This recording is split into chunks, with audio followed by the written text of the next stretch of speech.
Le crime d'Orcival, partie 11, chapitre 24.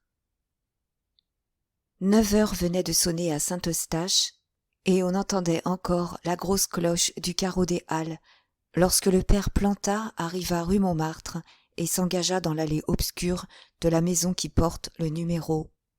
« Monsieur Lecoq ?» demanda-t-il à une vieille femme occupée à préparer le mou du déjeuner de 3 énormes matous qui miaulaient autour d'elle. La portière le toisa d'un air à la fois surpris et goguenard. C'est que le père Plantard, lorsqu'il est habillé, a beaucoup plus l'air d'un vieux gentilhomme que la tournure d'un ancien avoué de petite ville. Or, bien que l'agent de la sûreté reçoive beaucoup de visites de tous les mondes, ce ne sont pas précisément les vieillards du faubourg Saint-Germain qui usent son cordon de sonnette. « Monsieur Lecoq, » répondit enfin la vieille, « c'est au 3e, la porte faisant face à l'escalier. » Le juge de paix d'Orcival le gravit lentement, cet escalier, étroit, mal éclairé, glissant, rendu presque dangereux par ses recoins noirs et sa rampe gluante. Il réfléchissait à la singularité de la démarche qu'il allait tenter. Une idée lui était venue. Il ne savait pas si elle était praticable, et, dans tous les cas, il lui fallait les conseils et le concours de l'homme de la préfecture. Il allait être forcé de dévoiler ses plus secrètes pensées, de se confesser, pour ainsi dire. Le cœur lui battait.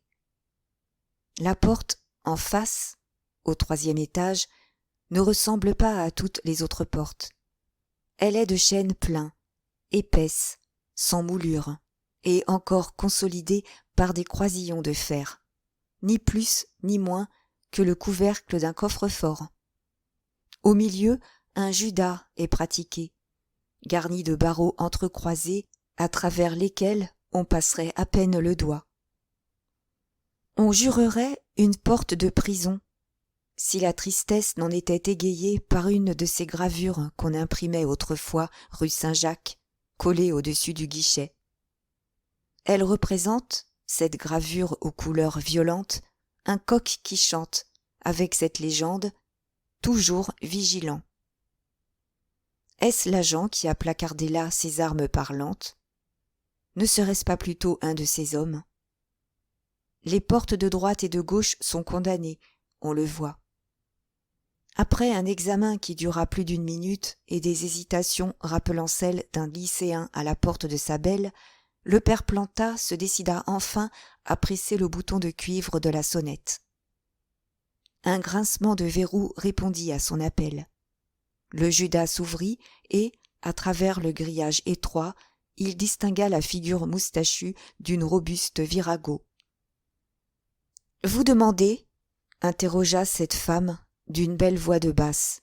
« Monsieur Lecoq. »« Que lui voulez-vous ?»« Il m'a donné rendez-vous pour ce matin. »« Votre nom, votre profession ?»« Monsieur Plantard, juge de paix à Orcival. »« C'est bien. Attendez. » Le judas se referma et le vieux juge attendit. « Peste !» grommelait-il. « N'entre pas qui veut, à ce qu'il paraît, chez ce digne monsieur Lecoq. » À peine achevait-il de formuler cette réflexion que la porte s'ouvrit, non sans un certain fracas de chaînes, de targettes et de serrures. Il entra, et la virago, après lui avoir fait traverser une salle à manger n'ayant pour tout meuble qu'une table et 6 chaises, l'introduisit dans une vaste pièce, haute de plafond, moitié cabinet de toilette, moitié cabinet de travail, éclairée par 2 fenêtres prenant jour sur la cour, garnie de forts barreaux très rapprochés. « Si monsieur veut prendre la peine de s'asseoir, » fit la domestique, « monsieur ne tardera pas à venir. Il donne des instructions à un de ses hommes. » Mais le vieux juge de paix ne prit pas de siège. Il aimait bien mieux examiner le curieux endroit où il se trouvait. Tout un côté du mur était occupé par un porte-manteau où pendaient les plus étranges et les plus disparates des frocs. Là étaient accrochés des costumes appartenant à toutes les classes de la société, depuis l'habit à large revers, dernière mode, orné d'une rosette rouge, jusqu'à la blouse de laine noire du tyran de Barrière. Sur une planche, au-dessus du porte-manteau, s'étalaient sur des têtes de bois une douzaine de perruques de toutes nuances. À terre étaient des chaussures assorties aux divers costumes. Enfin, dans un coin, se voyait un assortiment de cannes assez complet et assez varié pour faire rêver un collectionneur. Entre la cheminée et la fenêtre se trouvait une toilette de marbre blanc encombrée de pinceaux d'essence et de petits pots renfermant des opiats et des couleurs. Toilette à faire pâlir d'envie une dame du lac. L'autre pan de mur était garni par une bibliothèque remplie d'ouvrages scientifiques. Les livres de physique et de chimie dominaient. Enfin, le milieu de la pièce était pris par un vaste bureau sur lequel s'empilaient, depuis des mois sans doute, des journaux et des papiers de toute nature. Mais le meuble, c'est-à-dire l'ustensile le plus apparent et le plus singulier de cette pièce, était une large pelote de velours noir en forme de losange suspendue à côté de la glace. À cette pelote, quantité d'épingles à tête fort brillante étaient piquées de façon à figurer des lettres dont l'assemblage formait ces deux noms, Hector, Fancy. Ces noms, qui resplendissaient en argent sur le fond noir du velours, tiraient les yeux dès la porte et attiraient les regards de toutes les parties de la pièce. Ce devait être là le memento de M. Lecoq. Cette pelote était chargée de lui rappeler à toute heure du jour les prévenus qu'il poursuivait. Bien des noms, sans doute, avaient tour à tour brillé sur ce velours, car il était fort éraillé. Sur le bureau, une lettre inachevée était restée ouverte. Le père Planta se pencha pour la lire, mais il en fut pour ses frais d'indiscrétion, elle était chiffrée. Cependant, le vieux juge de paix avait terminé son inspection, lorsque le bruit d'une porte qui s'ouvrait le fit se retourner. Il se trouvait en face d'un homme de son âge, à peu près, à figure respectable, aux manières distinguées, un peu chauve, portant lunettes à branches d'or et vêtu d'une robe de chambre de légère flanelle claire. Le père Planta s'inclina. « J'attends ici monsieur Lecoq, » commença-t-il. L'homme aux lunettes d'or éclata de rire, joyeusement, franchement, frappant les mains l'une contre l'autre. « Quoi, cher monsieur, disait-il, vous ne me reconnaissez pas? Mais regardez-moi donc, c'est moi, c'est bien moi, monsieur Lecoq. » Et pour convaincre le juge de paix, il ôta ses lunettes. À la rigueur, ce pouvait être l'œil de monsieur Lecoq. Ce pouvait être aussi sa voix. Le père Planta était abasourdi. « Je ne vous aurais pas reconnu, » dit-il. « C'est vrai, je suis un peu changé. Tenue de bureau. Hélas, que voulez-vous? Le métier. » En avançant un fauteuil à son visiteur, « J'ai 1000 excuses à vous demander, » poursuivit-il, « pour les formalités de l'entrée de ma maison. C'est une nécessité qui ne m'amuse guère. Je vous ai dit à quel péril je suis exposé. Ces dangers me poursuivent jusque dans mon domicile officiel. Tenez, la semaine dernière, un facteur du chemin de fer se présente porteur d'un paquet à mon adresse. Janouille, c'est ma bonne, à laquelle 10 ans de Fontevraud ont cependant donné un fier nez, ne se doute de rien et le fait entrer. Il me présente le paquet, j'allonge la main pour le prendre, pif paf, 2 coups de pistolet éclatent. Le paquet était un revolver enveloppé de toile cirée. Le facteur était un évadé de Cayenne, serré par moi l'an passé. Ah, je dois une fière chandelle à mon patron pour cette affaire-là. Il contait cette affreuse aventure d'un ton dégagé, comme la chose la plus naturelle du monde. Mais en attendant qu'un mauvais coup réussisse, reprit-il, se laisser mourir de faim serait niais. Il sonna, la virago parut aussitôt. Janouille, lui dit-il, à déjeuner, vite, 2 couverts et du bon vin surtout. Le juge de paix avait bien du mal à se remettre.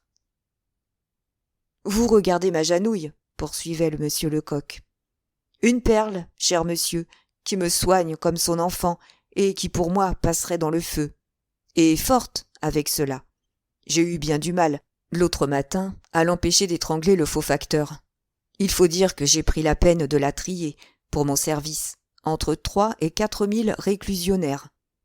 Elle avait été condamnée pour infanticide et incendie. C'est à cette heure la plus honnête des créatures.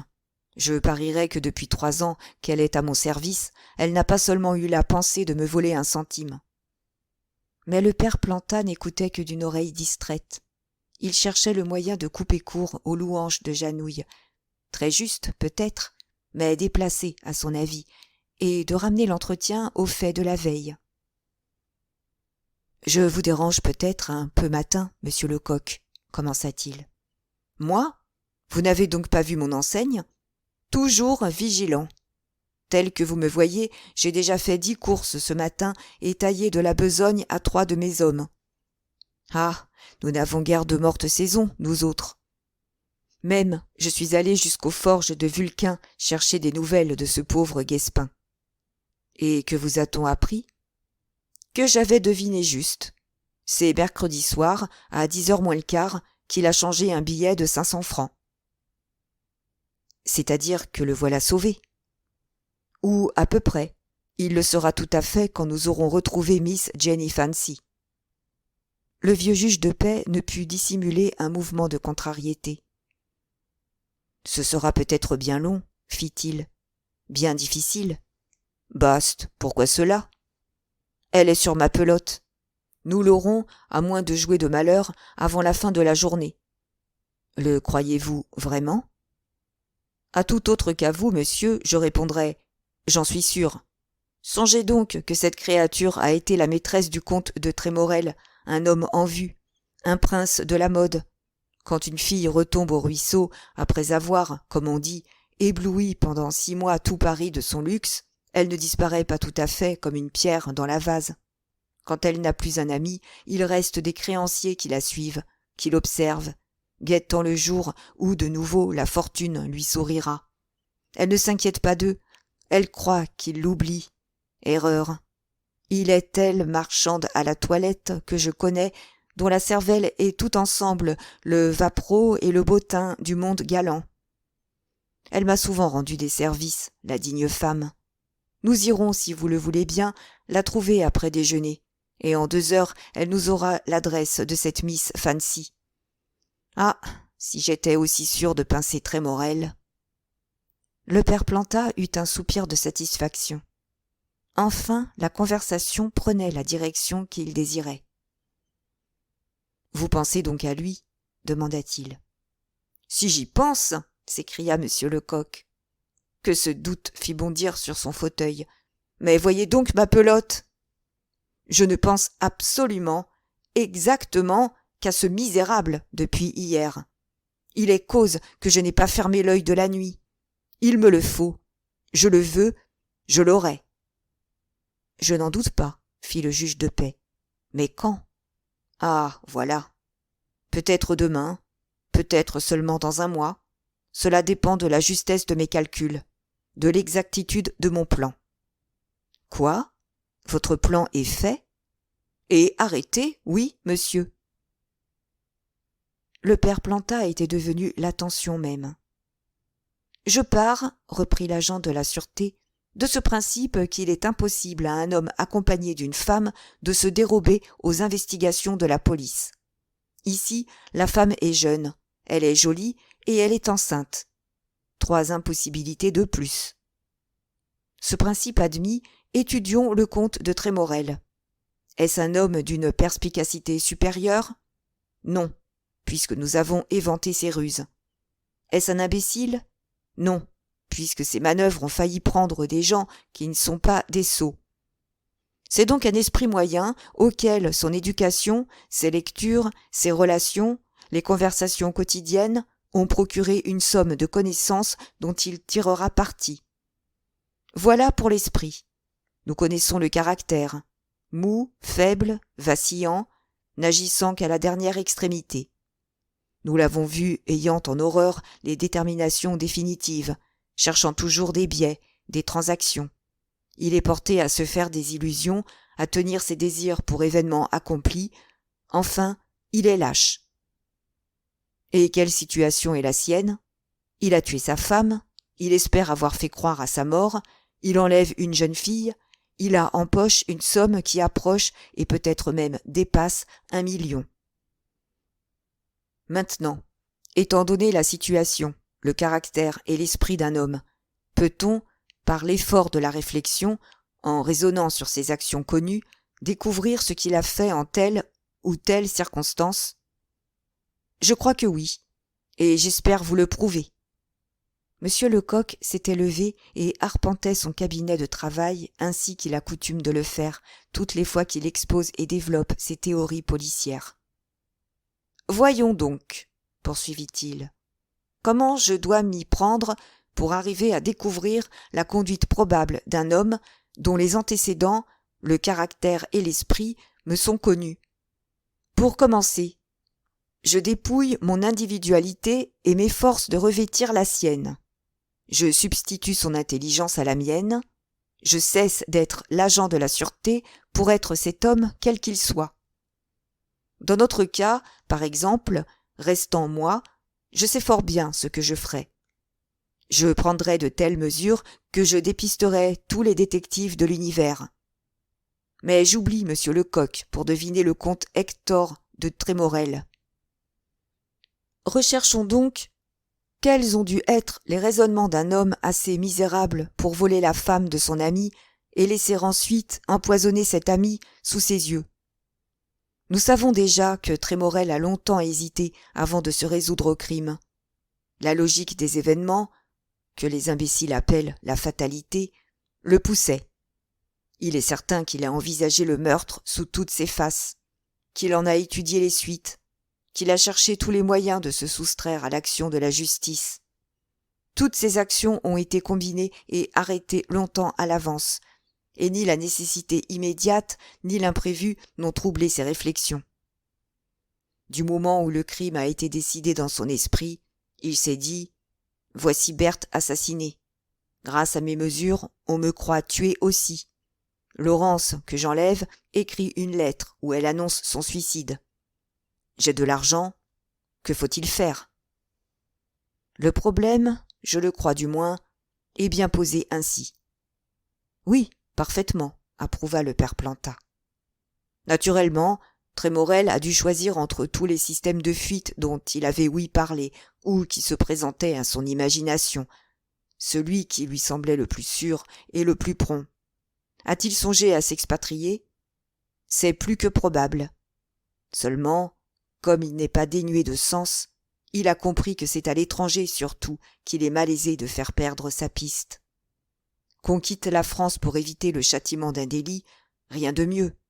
Passer la frontière pour un crime porté sur les cartels d'extradition est tout simplement une énorme absurdité.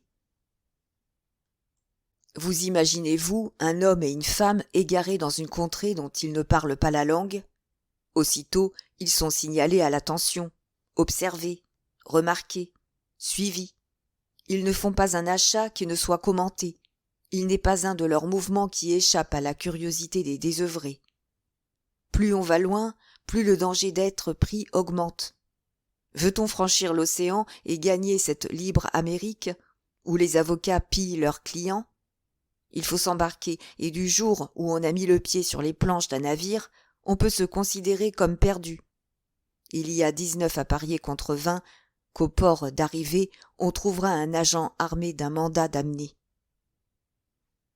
Notez que je parle seulement pour mémoire de la police du pays où on se réfugie, laquelle, cependant, a toujours l'œil ouvert sur les étrangers. À Londres même, je me fais fort de retrouver en 8 jours un Français, à moins toutefois qu'il ne parle assez purement l'anglais pour se dire citoyen du Royaume-Uni. Telles ont été les réflexions de Trémorel. Il s'est souvenu de 1000 tentatives avortées, de 100 aventures surprenantes racontées par les journaux, et très certainement il a renoncé à l'étranger. « C'est clair, s'écria le père Planta. « C'est net, c'est précis. C'est en France que nous devons chercher les fugitifs. » « Oui, monsieur.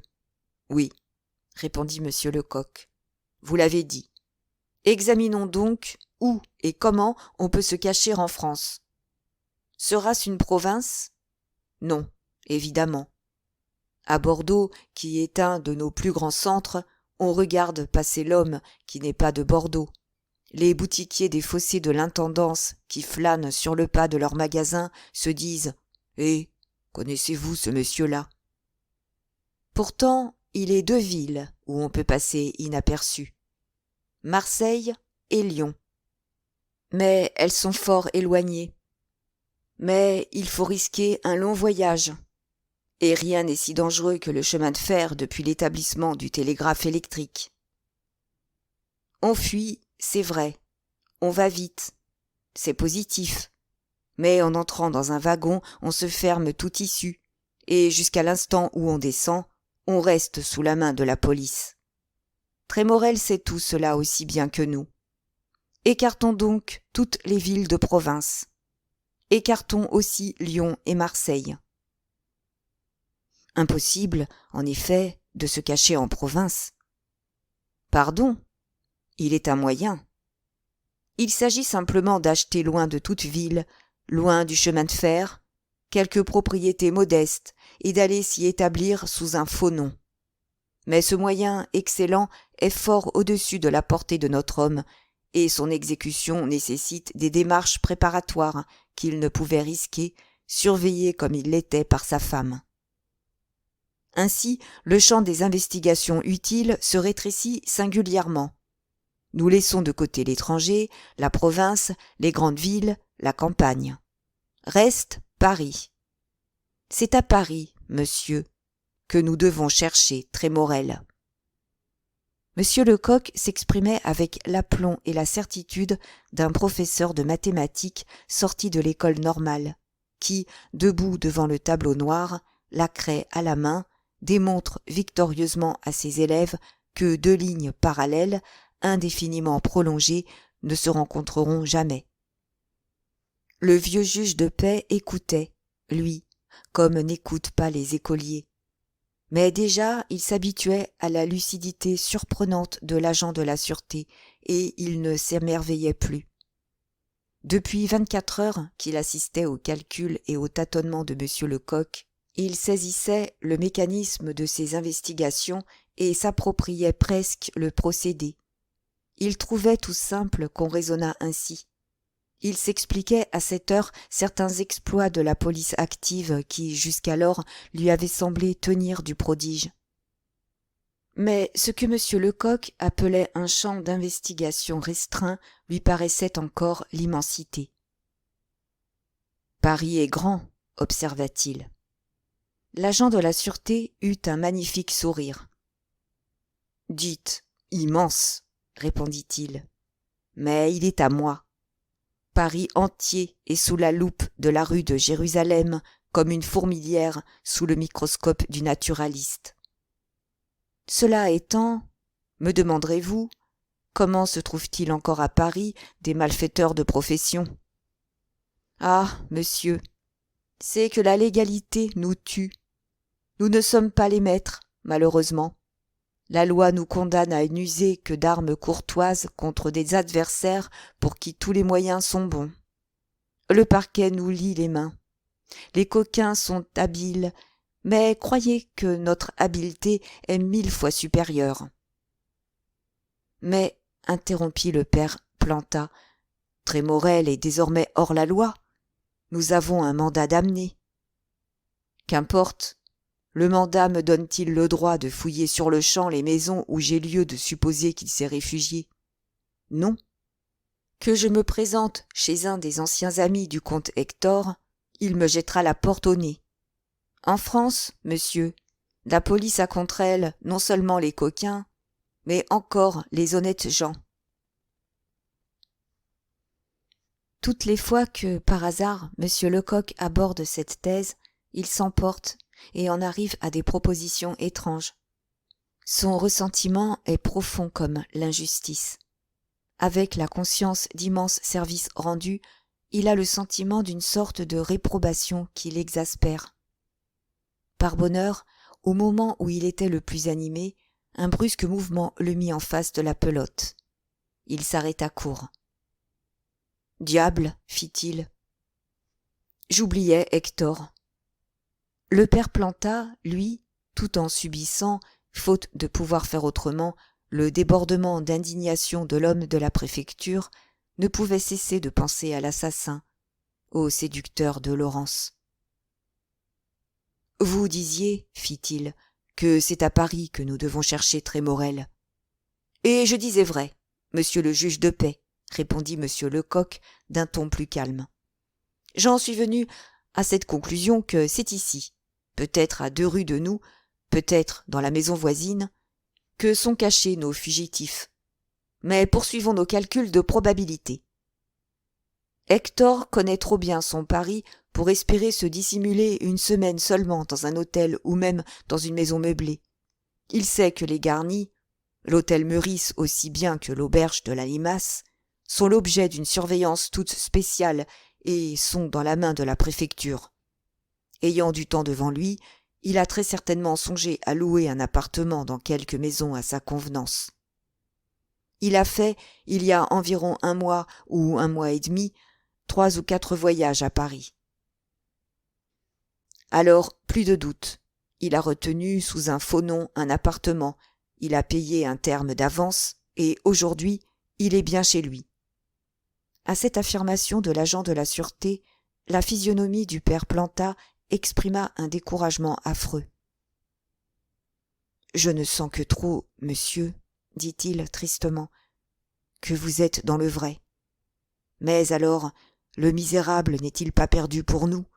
Faudra-t-il donc attendre qu'un hasard nous le livre? Fouillerez-vous une à une toutes les maisons de Paris? » Le nez de l'agent de la sûreté frétilla sous ses lunettes d'or, et le juge de paix, qui avait observé que ce pétillement était bon signe, sentit renaître toutes ses espérances. « C'est que j'ai beau me creuser la tête. »« Pardon, » interrompit monsieur Lecoq. « Trémorel ayant loué un appartement, a dû, n'est-il pas vrai, s'occuper de le meubler. »« Évidemment. »« Et de le meubler somptueusement. Qui plus est.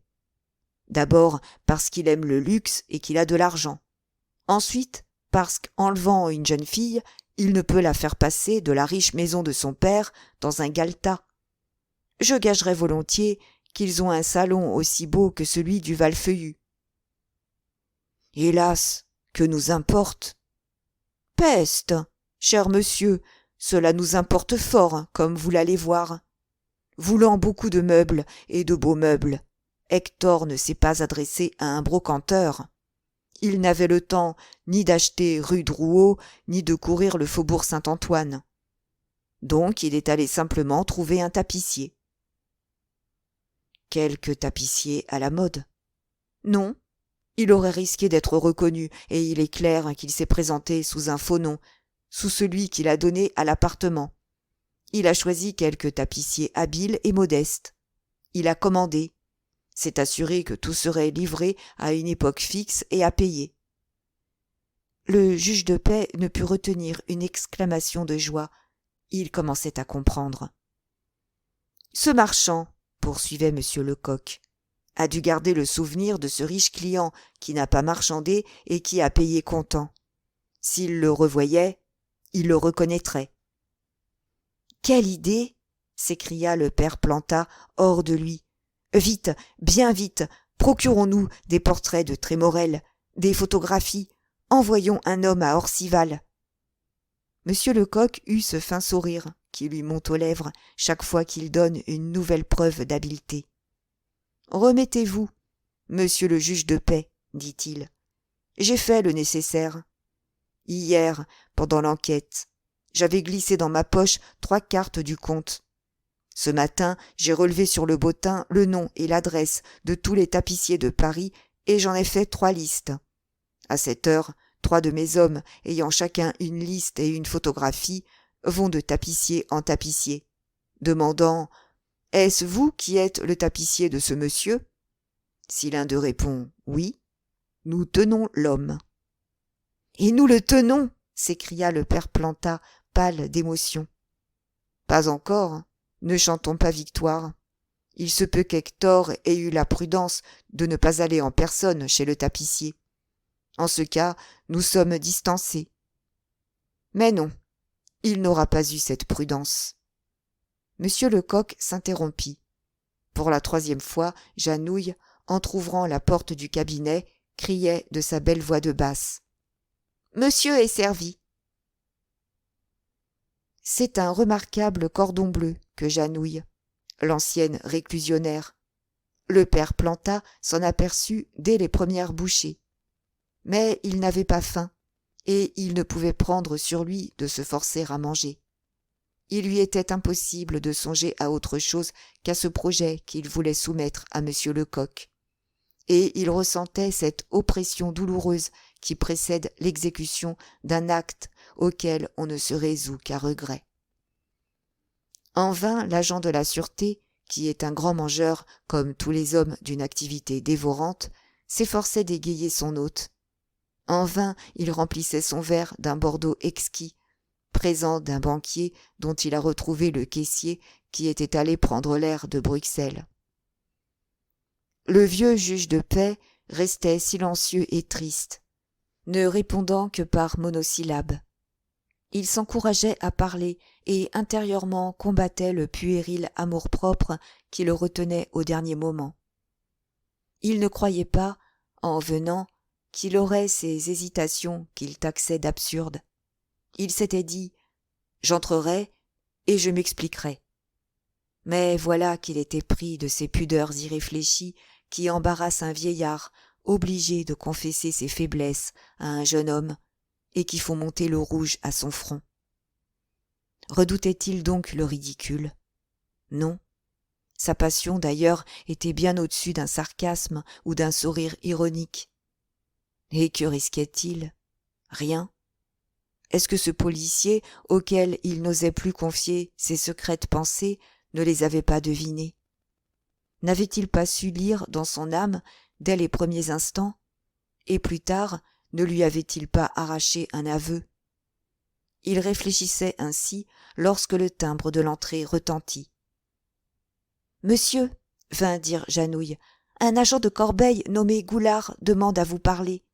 Dois-je ouvrir ? » ?»« Oui, et fais-le rentrer ici. » On entendit le fracas des verrous et de la chaîne de la porte, et aussitôt Goulard parut dans la salle à manger. L'agent, cher à monsieur Dominy, avait endossé ses plus beaux habits, passé du linge blanc et arboré son col de crin le plus haut. Il était respectueux et raide, comme il convient à un ancien militaire qui a appris au régiment que le respect se mesure à la raideur. « Que diable viens-tu chercher ici ?» lui demanda brutalement monsieur Lecoq. « Et qui s'est permis de te donner mon adresse ?»« Monsieur, » répondit Goulard, visiblement intimidé par cette réception, « daignez m'excuser. Je suis envoyé par monsieur le docteur Gendron pour remettre cette lettre à monsieur le juge de paix d'Orcival. »« En effet, » dit le père Planta, « j'ai, hier soir, prié Gendron de me faire connaître par une dépêche le résultat de l'autopsie, et ne sachant à quel hôtel je descendrais, je me suis permis de lui demander de me l'adresser chez vous. » Monsieur Lecoq, aussitôt, voulut rendre à son hôte la lettre que venait de lui remettre Goulard. « Oh, ouvrez-la, » fit le juge de paix, « il n'y a aucune indiscrétion. »« Soit, » répondit l'agent de la sûreté, « mais passons dans mon cabinet. » Et, appelant Janouille, « Tu vas, lui dit-il, faire déjeuner ce gaillard-là. As-tu mangé ce matin ? » ?»« J'ai tué le ver, monsieur, simplement. »« Alors, donne un bon coup de dent en m'attendant, et bois une bouteille à ma santé. » Renfermé de nouveau dans son cabinet avec le père Planta. « Voyons un peu, » fit l'agent de la sûreté, « ce que nous dit le docteur. » Il brisa le cachet et lut. « Mon cher Planta, vous m'avez demandé une dépêche. Autant vous griffonner en toute hâte une 20aine de lignes que je vous fais porter chez notre sorcier. »« Oh !» murmura monsieur Lecoq, s'interrompant. « Monsieur Gendron est trop bon, trop indulgent, en vérité. » N'importe, le compliment lui allait au cœur. Il reprit. Ce matin, à 3 heures, nous avons procédé à l'exhumation du corps de ce pauvre Sauvrezis. Certes, plus que personne, je déplore les circonstances affreuses de la mort de ce digne et excellent homme, mais d'un autre côté, je ne puis m'empêcher de me réjouir de cette occasion unique et admirable qui m'est offerte d'expérimenter sérieusement et de démontrer l'infaillibilité de mes papiers sensibilisés. « Maudits savants !» s'écria le père Planta, indigné. « Ils sont tous les mêmes. » Pourquoi ? Je m'explique très bien le sentiment involontaire du docteur. Puis-je n'être pas ravi lorsque je rencontre un beau crime ? Et, sans attendre la réplique du juge de paix, il poursuivit la lecture de la lettre. L'expérience promettait d'être d'autant plus concluante que l'acotinine est un des alcaloïdes qui se dérobent le plus opiniâtrement aux investigations et à l'analyse. Vous savez comment je procède.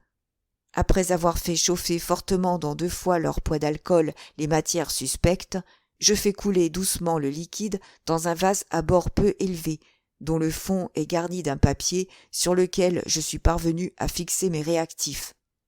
Mon papier conserve-t-il sa couleur ? Il n'y a pas de poison. En change-t-il ? Le poison est constant. Ici, mon papier, d'un jaune clair, devait, si nous ne nous trompions pas, se couvrir de taches brunes, ou même devenir complètement brun. D'avance, j'avais expliqué l'expérience aux juges d'instruction et aux experts qui m'étaient adjoints. Ah, mon ami, quel succès! Aux premières gouttes d'alcool, le papier est devenu subitement du plus beau brun foncé. C'est vous dire que votre récit était de la dernière exactitude. Les matières soumises à mon examen étaient littéralement saturées d'acotinine. Jamais, dans mon laboratoire, opérant à loisir, je n'ai obtenu des résultats plus décisifs.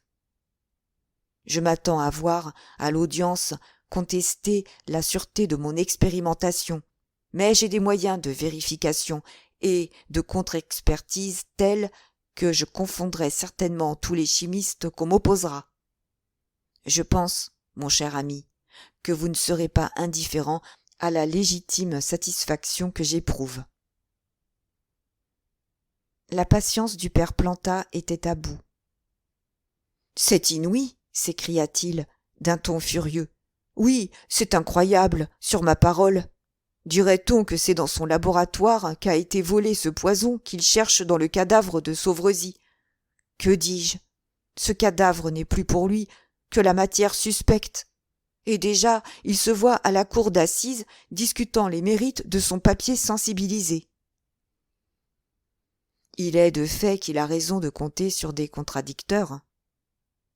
Et en attendant, il s'exerce, il expérimente, il analyse du plus beau sang-froid.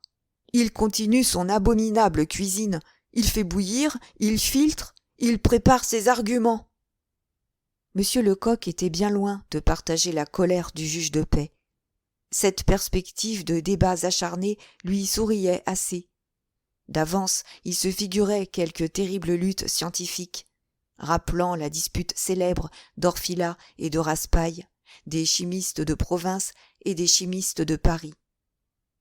« Il est certain, prononça-t-il, que si ce lâche gredin de Trémorel a assez de tenue pour nier l'empoisonnement de Sauvrezis, ce qui sera son intérêt, nous assisterons à un superbe procès. » Ce seul mot, procès, mit brusquement fin aux longues irrésolutions du père Planta.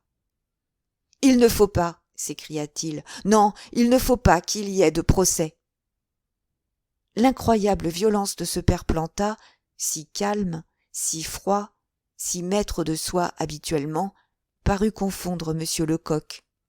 « Hé hé, pensa-t-il, je vais tout savoir. » Puis, à haute voix, il ajouta.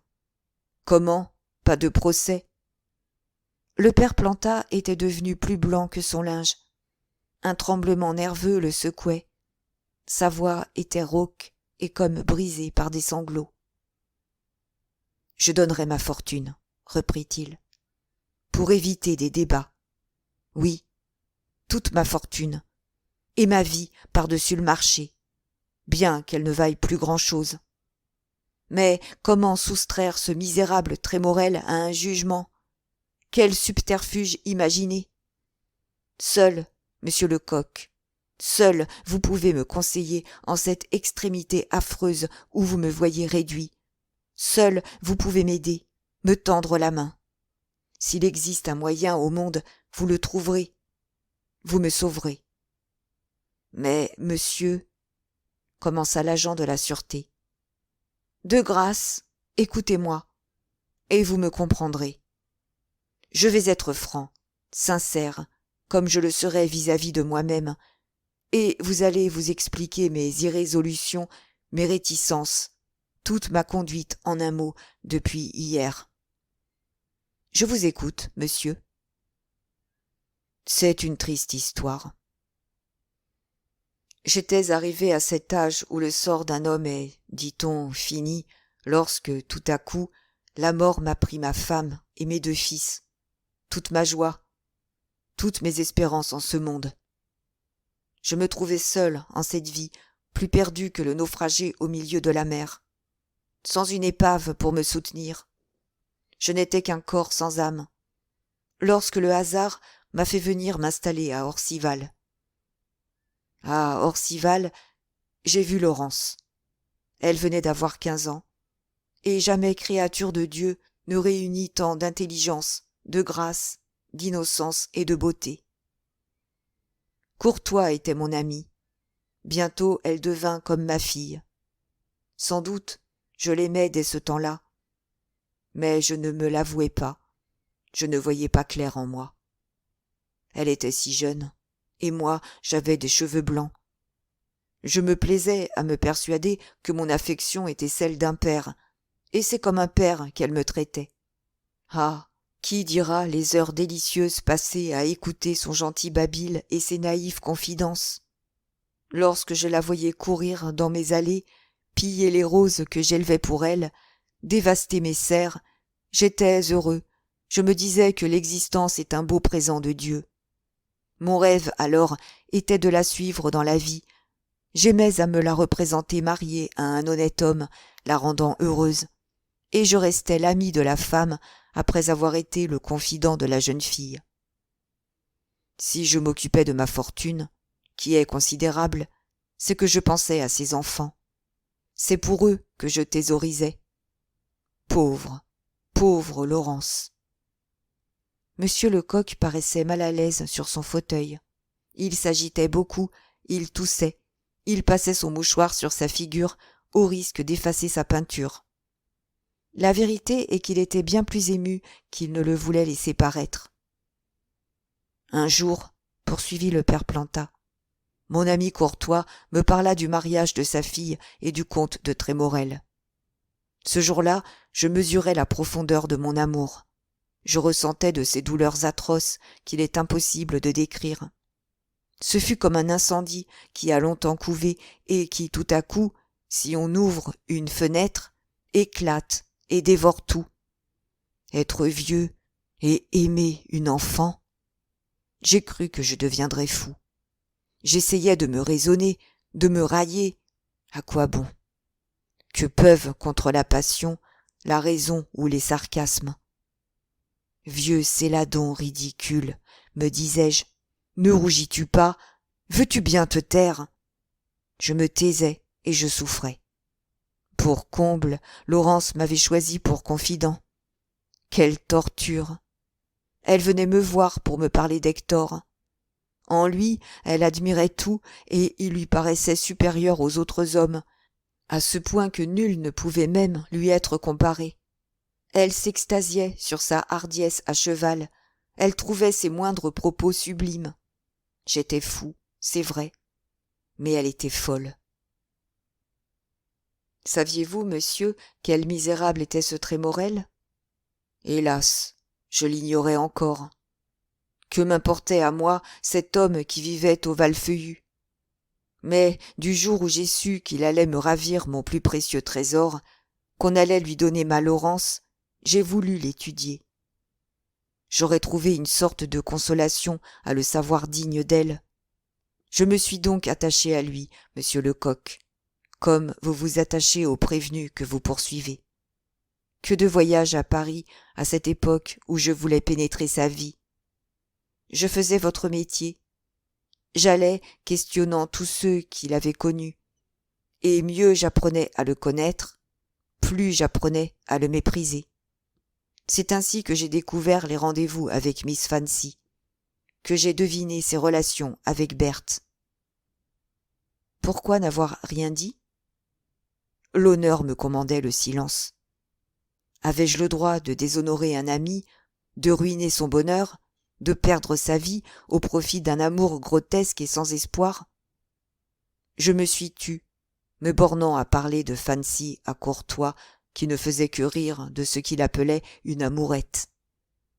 Pour 10 paroles hasardées contre Hector, Laurence avait presque cessé de venir me visiter. « Ah !» s'écria l'agent de la sûreté. « Je n'aurais eu, monsieur, ni votre patience, ni votre générosité. »« C'est que vous n'avez pas mon âge, monsieur. »« Ah ! Je le haïssais cruellement, ce Trémorel. En voyant 3 femmes si différentes éprises de lui, jusqu'à en perdre la tête, je me disais, qu'a-t-il donc pour être ainsi aimé? Oui, murmura monsieur Lecoq, répondant à une pensée secrète. Les femmes se trompent souvent. Elles ne jugent pas les hommes comme nous les jugeons. Que de fois, continua le vieux juge de paix, que de fois j'ai songé à provoquer ce misérable, à me battre avec lui, à le tuer. Mais Laurence n'aurait pas voulu me revoir. Pourtant, j'aurais parlé peut-être si Sauvresin n'était tombé malade et n'était mort. Je savais qu'il avait fait jurer à sa femme et à son ami de s'épouser. Je savais qu'une raison terrible les forçait à tenir leur serment. Je crus Laurence sauvée. Hélas, elle était perdue au contraire. Un soir, comme je passais le long de la maison du maire, je vis un homme qui pénétrait dans le jardin en franchissant le mur. Cet homme, c'était Trémorel. Je le reconnus parfaitement. J'eus un mouvement de rage terrible, je me jurai que j'allais l'attendre et l'assassiner. Et j'attendis. Il ne ressortit pas cette nuit-là. Le père Planta avait caché son visage entre ses mains. Son cœur se brisait au souvenir de cette nuit d'angoisse, passée tout entière à attendre un homme pour le tuer. Monsieur Lecoq, lui, frémissait d'indignation. « Mais ce Trémorel, s'écria-t-il, est le dernier des misérables. En vain on chercherait une excuse à ses infamies et à ses crimes. Et vous voudriez, monsieur, l'arracher à la cour d'assises, le soustraire au bagne ou à l'échafaud qui l'attendent ?» Le vieux juge de paix fut un moment sans répondre. Ainsi qu'il arrive dans les grandes crises, entre toutes les idées qui se pressaient tumultueuses dans son esprit, il ne savait laquelle présenter la première. Les mots lui semblaient impuissants à exprimer ses sensations. Il aurait voulu, en une seule phrase, traduire tout ce qu'il ressentait comme il le ressentait. « Que me fait Trémorel ?» dit-il enfin. « Est-ce que je me soucie de lui? Qu'il vive ou qu'il meure, qu'il réussisse à fuir ou qu'il finisse un matin sur la place de la Roquette, que m'importe? Alors, pourquoi cette horreur du procès? C'est que... Êtes-vous l'ami de la famille? Tenez-vous au grand nom qu'il va couvrir de boue et vouer à l'infamie? Non, mais je m'inquiète de Laurence, monsieur. Sa chère pensée ne me quitte pas. Mais elle n'est pas complice, mais elle ignore tout. Tout nous le dit et nous l'affirme. Elle ignore que son amant a assassiné sa femme. En effet, reprit le père Planta, Laurence est innocente. Laurence n'est que la victime d'un odieux scélérat. Il n'en est pas moins vrai qu'elle sera plus cruellement punie que lui. Que Trémorel soit envoyé devant la cour d'assises, elle comparaîtra à ses côtés. comme témoin, sinon comme accusé. Et qui sait si on n'ira pas jusqu'à suspecter sa bonne foi. On se demandera si vraiment elle n'a pas eu connaissance du projet de meurtre, si elle ne l'a pas encouragé. Berthe était sa rivale. Elle devait la haïr. Juge d'instruction, je n'hésiterai pas, je comprendrai Laurence dans mon accusation. Vous et moi aidant, monsieur. Elle démontrera victorieusement qu'elle ignorait tout, qu'elle a été abominablement trompée. Soit. En sera-t-elle moins déshonorée, perdue à tout jamais? Ne lui faudra-t-il pas, quand même, paraître à l'audience, répondre aux questions du président, raconter au public sa honte et ses malheurs? Ne faudra-t-il pas qu'elle dise où, quand et comment elle a failli, qu'elle répète les paroles de son séducteur, qu'elle énumère les rendez-vous? Comprenez-vous qu'elle se soit résignée à annoncer son suicide au risque de faire mourir de douleur toute sa famille? Non, n'est-ce pas? Elle devra expliquer quelles menaces ou quelles promesses ont pu lui faire accepter cette idée horrible qui, certes, n'est pas d'elle. Enfin, pis que tout cela, elle sera forcée de confesser son amour pour Trémorel. Non, répondit l'agent de la sûreté, n'exagérons rien. Vous savez comme moi que la justice a des ménagements infinis pour les innocents dont le nom se trouve compromis dans des affaires de ce genre. Des ménagements?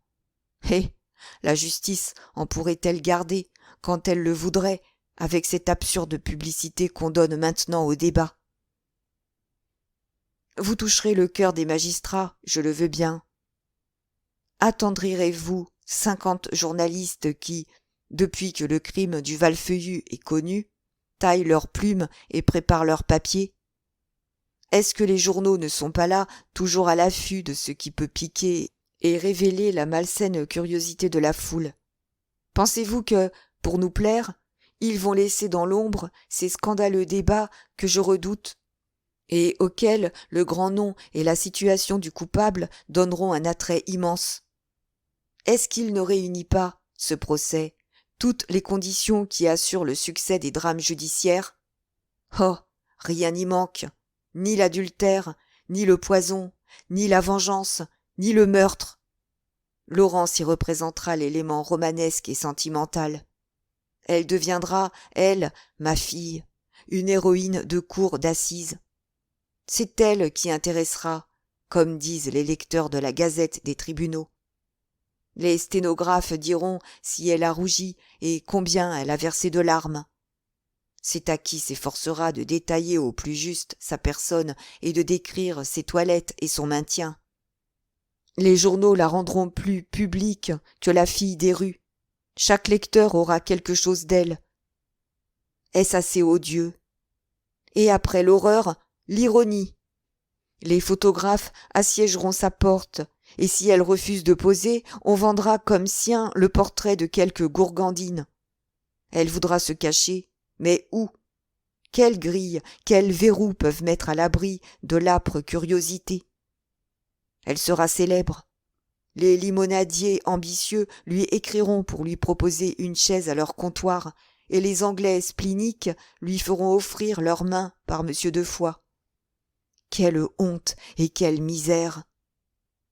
Pour qu'elle fût sauvée, Monsieur Lecoq, il faudrait qu'on ne prononçât pas son nom. Je vous le demande, est-ce possible? Répondez. Le vieux juge de paix s'exprimait avec une violence extrême, mais simplement, sans ces phrases pompeuses de la passion, toujours emphatiques quoi qu'on prétende. La colère allumait dans ses yeux des paillettes de feu. Il était jeune, il avait 20 ans, il aimait et il défendait la femme aimée. Comme l'agent de la sûreté se taisait, il insista. « Répondez. »« Qui sait ?» fit Monsieur Lecoq. « Pourquoi chercher à m'abuser ?» reprit le père Planta. « N'ai-je pas, autant que vous, l'expérience des choses de la justice ? Si Trémorel est jugé, c'en est fait de Laurence. Et je l'aime. Oui, à vous, j'ose l'avouer. À vous, je laisse voir l'immensité de mon malheur. Je l'aime comme jamais je ne l'ai aimée. Elle est déshonorée, vouée au mépris. Elle adore peut-être ce misérable dont elle va avoir un fils. Qu'importe. Tenez, je l'aime 1000 fois plus qu'avant sa faute, car alors je l'aimais sans espoir, tandis que maintenant. Il s'arrêta, épouvanté de ce qu'il allait dire. Il baissait les yeux sous le regard de l'agent de la sûreté, rougissant de cet espoir honteux et pourtant si humain qu'il venait de laisser entrevoir. « Vous savez tout, maintenant, » reprit-il d'un ton plus calme. « Consentirez-vous à m'assister ? » « Ah, si vous vouliez m'aider, je ne croirais pas m'acquitter envers vous en vous donnant la moitié de ma fortune. Et je suis riche. » Monsieur Lecoq l'arrêta d'un geste impérieux. « Assez, monsieur, dit-il, d'un ton amer. Assez, de grâce. Je puis rendre un service à un homme que j'estime, que j'aime, que je plains de toute mon âme. Mais ce service, je ne saurais le lui vendre. » « Croyez, balbutia le père Planta, interdit, que je ne voulais pas. Si, monsieur, si, vous vouliez me payer. Oh, ne vous défendez pas, ne niez pas. Il est, je ne le sais que trop, de ces professions fatales où l'homme et la probité semblent compter pour rien. Pourquoi m'offrir de l'argent ? Quelle raison avez-vous de me juger vil à ce point qu'on puisse acheter mes complaisances ? Vous êtes donc comme les autres, qui ne sauraient se faire une idée de ce qu'est un homme dans ma position. Si je voulais être riche, plus riche que vous, monsieur le juge de paix, je le serais dans 15 jours. Ne devinez-vous donc pas que je tiens entre mes mains l'honneur et la vie de 50 personnes ? Croyez-vous que je dis tout ce que je sais ? J'ai là, et il se frappait le front, 20 secrets que je vendrais demain si je voulais, 100 000 francs pièce, et ce serait donné. Il était indigné, on le voyait, mais sous sa colère, on sentait une certaine résignation désolée. Bien des fois, il avait eu à repousser des offres semblables. « Allez donc, poursuivit-il, lutter contre un préjugé établi depuis des siècles. Allez donc dire qu'un agent de la sûreté est honnête, et il ne peut pas ne pas l'être, qu'il est 10 fois plus honnête que n'importe quel négociant ou quel notaire, parce qu'il a 10 fois plus de tentations sans avoir les bénéfices de son honnêteté. Dites cela, et on vous rira au nez. Je puis, demain, ramasser d'un coup de filet impunément, sans crainte, 1 million au moins. Qui s'en doute, et qui m'en sait gré ? J'ai ma conscience, c'est vrai, mais un peu de considération ne me déplairait pas. Lorsqu'il me serait si facile d'abuser de ce que je sais, de ce qu'on a été contraint de me confier ou de ce que j'ai surpris, il y a peut-être quelque mérite à ne pas abuser. Et que cependant demain, le premier venu, un banquier véreux, un négociant convaincu de faillite frauduleuse, un chevalier d'industrie, un notaire qui joue à la bourse, se trouve forcé de remonter le boulevard avec moi, il se croira compromis. Un homme de la police, fi donc. Console-toi, va, me disait Tabaret, mon maître et mon ami. Le mépris de ces gens-là n'est qu'une forme de la crainte. Le père Planta était consterné. Comment, lui, un vieux juge délicat, plein de prudence et de finesse, avait-il pu commettre une si prodigieuse maladresse ? Il venait de blesser, et de blesser cruellement, cet homme si bien disposé pour lui, et dont il avait tout à attendre. « Loin de moi, monsieur, commença-t-il, l'intention offensante que vous me supposez. Vous vous êtes mépris au sens d'une de ces phrases sans signification précise, qu'on laisse échapper sans réflexion et qui n'ont aucune importance. » Monsieur Lecoq se calmait. « Soit. étant plus que les autres exposés aux offenses, vous me pardonnerez d'être plus susceptible. Quittons ce sujet qui m'est pénible et revenons au comte de Trémorel. » Le juge de paix se demandait s'il allait oser reparler de ses projets. La délicatesse de M. Lecoq, qui le remettait sur la voie, le toucha singulièrement. « Je n'ai plus qu'à attendre votre décision, » dit-il. « Je ne vous dissimulerai pas, » reprit l'agent de la sûreté, « que vous me demandez une chose bien difficile, et qui, de plus, est contre mon devoir. Mon devoir me commande de rechercher M. de Trémorel, de l'arrêter et de le livrer à la justice. Vous me priez, vous, de le soustraire à l'action de la loi. C'est au nom d'une infortunée que vous savez innocente. Une seule fois dans ma vie, monsieur, j'ai sacrifié mon devoir. Je n'ai pas su résister aux larmes d'une pauvre vieille mère qui embrassait mes genoux en me demandant grâce pour son fils. J'ai sauvé ce fils, et il est devenu un honnête homme. Pour la seconde fois, je vais aujourd'hui outrepasser mon droit, risquer une tentative que ma conscience me reprochera peut-être. Je me rends à vos instances. »« Oh, monsieur !» s'écria le père Planta, transporté. « Que de reconnaissance !» Mais l'agent de la sûreté restait grave, presque triste. Il réfléchissait. « Ne nous berçons pas d'un espoir qui peut être déçu, » reprit-il. « Je n'ai pas deux moyens d'arracher à la cour d'assises un criminel comme Trémorel. Je n'en ai qu'un seul. Réussira-t-il ? » ?»« Oui, oui, si vous le voulez. » Monsieur Lecoq ne put s'empêcher de sourire de la foi du vieux juge de paix. « Je suis certes un habile agent, » répondit-il, « mais je ne suis qu'un homme, et je ne puis répondre à des résolutions d'un autre homme. Tout dépend d'Hector. S'il s'agissait de tout autre coupable, je vous dirais « je suis sûr ». Avec lui, je vous l'avoue franchement, je doute. Nous devons surtout compter sur l'énergie de mademoiselle Courtois. Elle est énergique, m'avez-vous dit. Elle est l'énergie même. Alors, bon espoir. Mais éteindrons-nous vraiment cette affaire ? Qu'arrivera-t-il quand on retrouvera la dénonciation de Sauvrezy, qui doit être cachée quelque part au Val-Feuillu, et que Trémorel n'a pu découvrir ? On ne la retrouvera pas, répondit vivement le père Planta. Croyez-vous ? J'en suis sûr. Monsieur Lecoq arrêta sur le vieux juge de paix un de ces regards qui font monter la vérité au front de ceux qu'on interroge, et dit simplement « Ah !»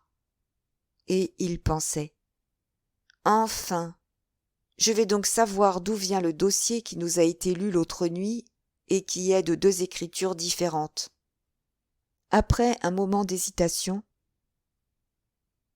J'ai remis mon existence entre vos mains, monsieur Lecoq, » dit le père Planta. « Je puis bien vous confier mon honneur. Je vous connais.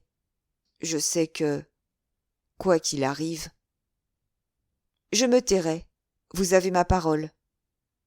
Eh bien, le jour où j'ai surpris Trémorel chez Laurence, j'ai voulu changer en certitude les soupçons que j'avais, et j'ai brisé l'enveloppe du dépôt de Sauvrezy. Et vous ne vous en êtes pas servi ?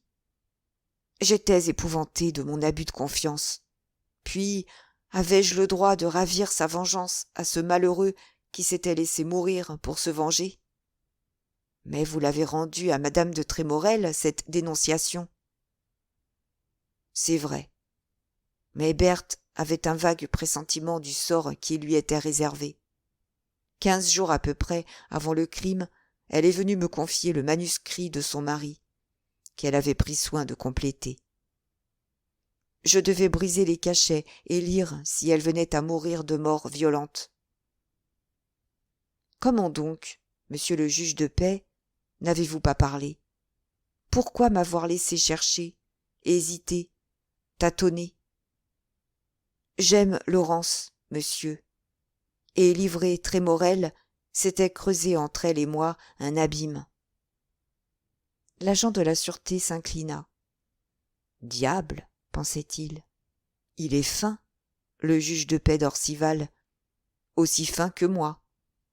Eh bien, je l'aime, et je vais lui donner un coup d'épaule auquel il ne s'attend pas. Le père Planta brûlait d'interroger monsieur Lecoq, de savoir de lui quel était ce moyen unique d'un succès relativement sûr qu'il avait trouvé d'empêcher le procès et de sauver Laurence. Il n'osait. L'agent de la sûreté était alors accoudé à son bureau, le regard perdu dans le vide. Il tenait un crayon, et, machinalement, il traçait sur une feuille de papier blanc des dessins fantastiques. Tout à coup, il parut sortir de sa rêverie. Il venait de résoudre une dernière difficulté. Son plan, désormais, était entier, complet. Il regarda la pendule. 2 heures, s'écria-t-il, et c'est entre 3 et 4 heures que j'ai donné rendez-vous à madame Charman pour Jenny Fancy. Je suis à vos ordres, fit le juge de paix. Fort bien. Seulement, comme après Fancy, nous aurons à nous occuper de Trémorel, prenons nos mesures pour en finir aujourd'hui. Quoi? Vous espérez dès aujourd'hui mener à bonne fin? Certainement. C'est dans notre métier, surtout, que la rapidité est indispensable. Il faut des mois souvent pour rattraper une heure perdue. Nous avons chance, en ce moment, de gagner Hector en vitesse et de le surprendre. Demain, il serait trop tard. Ou nous l'aurons dans 24 heures, ou nous devrons changer nos batteries. Chacun de mes 3 hommes a une voiture attelée d'un bon cheval. En 1 heure, ils doivent avoir terminé leur tournée chez les tapissiers. Si j'ai raisonné juste, d'ici à 1 heure, 2 heures au plus, nous aurons l'adresse, et alors nous agirons. Tout en parlant, il retirait d'un carton une feuille de papier timbré et ses armes, un coq chantant avec la devise « Toujours vigilant », et, rapidement, il traçait quelques lignes. « Tenez, dit-il au père Planta, voici ce que j'écris à un de mes lieutenants. Monsieur Job, réunissez à l'instant même 6 ou 8 de nos hommes, et allez à leur tête attendre mes instructions chez le marchand de vin qui fait le coin de la rue des Martyrs et de la rue Lamartine. Pourquoi là-bas, et non ici, chez vous? C'est que nous avons intérêt, cher monsieur, à éviter les courses inutiles. Là-bas, nous sommes à 2 pas de chez madame Charman et tout près de la retraite de Trémorel, car le misérable a loué son appartement dans le quartier de Notre-Dame de Lorette. Le vieux juge de paix eut un geste de surprise. « Qui vous fait supposer cela ?» demanda-t-il. L'agent de la sûreté sourit, comme si la question lui eût semblé naïve. « Vous ne vous rappelez donc pas, monsieur, répondit-il, que l'enveloppe de la lettre adressée par mademoiselle Courtois à sa famille pour annoncer son suicide portait le timbre de Paris, bureau de la rue Saint-Lazare? Or, écoutez bien ceci. En quittant la maison de sa tante, mademoiselle Laurence a dû se rendre directement à l'appartement loué et meublé par Trémorel, dont il lui avait donné l'adresse et où il lui avait promis de la rejoindre le jeudi matin. C'est de cet appartement qu'elle a écrit. Pouvons-nous admettre qu'il lui soit venu à l'idée de faire jeter sa lettre dans un autre quartier que le sien? C'est d'autant moins probable qu'elle ignore quelle raison terrible a son amant de craindre des recherches et des poursuites. Hector a-t-il été assez prudent, assez prévoyant pour lui indiquer cette ruse? Non, car s'il n'était pas un sot, il lui aurait recommandé de déposer cette lettre ailleurs qu'à Paris. Donc, il est impossible que cette lettre n'ait pas été portée à un bureau voisin de l'appartement. Si simples étaient ses réflexions que le père Planta s'étonnait de ne les point avoir faites. Mais on ne voit jamais bien clair dans une affaire où on est puissamment intéressé. La passion brouille les yeux comme la chaleur d'un appartement les lunettes. Avec son sang-froid, il avait perdu en partie sa perspicacité. Et son trouble était immense. Il lui semblait que M. Lecoq prenait de singuliers moyens pour tenir sa promesse. « Il me semble, monsieur, ne put-il s'empêcher de remarquer, que si vous désirez soustraire Hector à la cour d'assises, les hommes que vous réunissez vous embarrasseront bien plus qu'ils ne vous seront utiles. » Dans le regard, aussi bien que dans le ton du juge de paix, M. Lecoq crut démêler un certain doute qui le choqua. « Vous défieriez-vous de moi, monsieur ?» demanda-t-il. Le père Planta voulut protester. « Croyez, monsieur… »« Vous avez ma parole, » reprit M. Lecoq. « Et si vous me connaissiez mieux, vous sauriez que je la dégage toujours quand je l'ai donnée. Je vous ai affirmé que je ferais tous mes efforts pour sauver mademoiselle Laurence. Je les ferai. Mais n'oubliez pas que je vous ai promis mon concours et non le succès. Laissez-moi donc prendre les mesures que je crois opportunes. » Ce disant, sans s'occuper de l'air tout à fait décontenancé du juge de paix, il sonna pour appeler Janouille. « Tiens, lui dit-il, voici d'abord une lettre qu'il s'agit de faire porter de suite à Job. Je vais la porter moi-même. Du tout. Tu vas, toi, me faire le plaisir de rester ici sans bouger, pour attendre les hommes que j'ai envoyés en tournée ce matin. À mesure qu'ils se présenteront, tu les enverras au rapport chez le marchand de vin de la rue des Martyrs. Tu sais, au coin, en face de l'église. Ils y trouveront bonne et nombreuse compagnie. » Il donnait ses ordres, et en même temps il quittait sa robe de chambre, endossait une longue redingote noire et assujettissait solidement sa perruque. « Monsieur rentrera-t-il ce soir ?» demanda Janouille. « Je ne sais. Et si on vient de là-bas ?» Là-bas, pour un homme du métier, c'est toujours la maison, la préfecture de police. « Tu diras, répondit-il, que je suis dehors pour l'affaire de Corbeil. » Monsieur Lecoq était prêt. Véritablement, il avait l'air, la tournure, la physionomie et les façons d'un respectable chef de bureau d'une 50aine d'années. Des lunettes d'or, un parapluie, tout en lui exhalait un parfum on ne peut plus bureaucratique. « Maintenant, dit-il au père Planta, hâtons-nous. » Dans la salle à manger, Goulard, qui avait fini de déjeuner, attendait au port d'armes le passage de son grand homme. « Eh bien, mon garçon, lui demanda M. Lecoq, as-tu dit 2 mots à mon vin ? Comment le trouves-tu ? » « Délicieux, monsieur, répondit l'agent de Corbeil. Parfait, c'est-à-dire un vrai nectar. T'a-t-il ragaillardi, au moins ? Oh oui, monsieur. Alors, tu pars nous suivre à 15 pas et tu monteras la garde devant la porte de la maison où tu nous verras entrer.